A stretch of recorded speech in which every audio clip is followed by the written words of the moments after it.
ini menimbulkan multitafsir di publik supaya keadilan di partai itu ditegakkan kepada seluruh anggota dari Sabang sampai Merauke. Maka tadi saya sampaikan jatuhkan sanksi teguran lisan kepada Pak Ganjar Pranowo sebagai kader. Kenapa begitu? Karena beliau ini bukan kader apa ya? Kader baru masuk. Ini kader senior, termasuk senior dalam partai. Beliau ini pertama kali masuk di Papua, lakukan kaderisasi di sana. Oleh karena itu beliau harus lebih berdisiplin, supaya sama dengan juga yang kami pernah jatuhkan sanksi kepada teman-teman yang menamakan diri sebagai Dewan Kolonel, antara lain Pak Trimedia Penjahitan, kemudian Pak Johan Budi, Mas Sinton, Pak Profesor Hendrawan, dan beberapa yang memang ada nama tapi mereka tidak terlibat langsung di media. Kami akan panggil, lakukan klarifikasi. Kenapa mereka ini langsung dijatuhkan sanksi terakhir, ya, sanksi keras dan terakhir, karena mereka lakukan kegiatan di luar aturan dasar partai, ADART partai. Dan itu makanya, dan pernah sudah beri peringatan pertama, kemudian ini peringatan kedua, peringatan ketiga keras dan terakhir.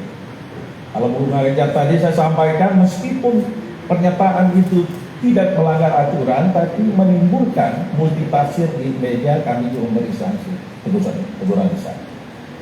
Begitu, Mas Sekjen, terima kasih. Baik, terima kasih. Jadi sebagai partai kan kita mengabdi pada kepentingan yang lebih besar, kepentingan bangsa dan negara, dan gerakan pada ideologi. Dan Pak Komar ini selaku Ketua DPP Bidang Kehormatan ini juga menerapkan equal treatment. Saya pun pernah diberikan sanksi sebagai sekjen partai, sanksi teguran karena disiplin dalam berbicara yang bukan mandat saya saat itu. Sehingga tadi juga Pak Ganjar Pranowo juga diberikan sanksi teguran karena pada tanggal 7 Oktober itu sudah dikeluarkan instruksi dari Dewan Pimpinan Pusat PDI Perjuangan, ditandatangani oleh Ketua Umum Partai Ibu Megawati Soekarno Putri dan saya sebagai sekjen. Di sini ditegaskan tentang komunikasi politik, di mana surat ini sangat jelas, tidak bisa ditafsirkan berbeda, sehingga Pak Ganjar dinilai melanggar instruksi nomor 4503 garing internal garing DPP garing 10 garing 2022.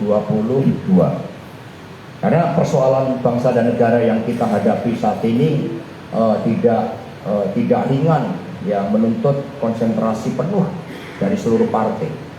PDI Perjuangan juga terus menjabarkan apa yang disampaikan oleh Bapak Presiden Jokowi pada saat hari ulang tahun Golkar, bahwa terkait dengan pemimpin nasional, calon presiden dan calon wakil presiden harus dilakukan dengan cermat, dengan hati-hati, dianalogikan oleh beliau sebagai pilot co-pilot yang membawa keselamatan bangsa dan negara dengan jumlah penduduk di atas 275 juta. Maka tanggung jawab pemimpin masa depan itu sangat berat. Pendidikan kita masih jauh tertinggal. Stunting kita itu dari 4 anak itu stunting, karena 25%, ya, 25% dari 100 itu berarti cukup besar yang terkena stunting, hampir seperempatnya. Sehingga ini masalah-masalah fundamental yang harus menjadi perhatian kita bersama. Nah, karena itulah terkait dengan capres dan cawapres memang memerlukan pemikiran yang mendalam, dan pada momentum yang tepat akan disampaikan. Karena apapun ketika pemilu 2024 itu nanti dilaksanakan dalam suasana beri kehidupan ekonomi yang jauh lebih baik dengan legasi maksimum dari kepemimpinan Presiden Jokowi, maka upaya untuk membangun kesinambungan kepemimpinan sejak Bung Karno, Bu Mega, Pak Jokowi, dan yang akan datang itu dapat dilakukan dengan sebaik-baiknya. Jadi kepada teman-teman pers, ini merupakan hal yang biasa. Partai menegakkan disiplin organisasi partai karena urusan capres dan cawapres itu menyangkut keselamatan bangsa dan negara, menyangkut masa depan kita semuanya. Sehingga mari berpolitik dengan mengakar, dengan membumi, kita selesaikan berbagai masalah-masalah bangsa. Seluruh anggota dan kader partai tidak terkecuali wajib turun ke bawah sampai Ibu Ketua Umum mengambil keputusan yang tepat pada momentum yang tepat nanti.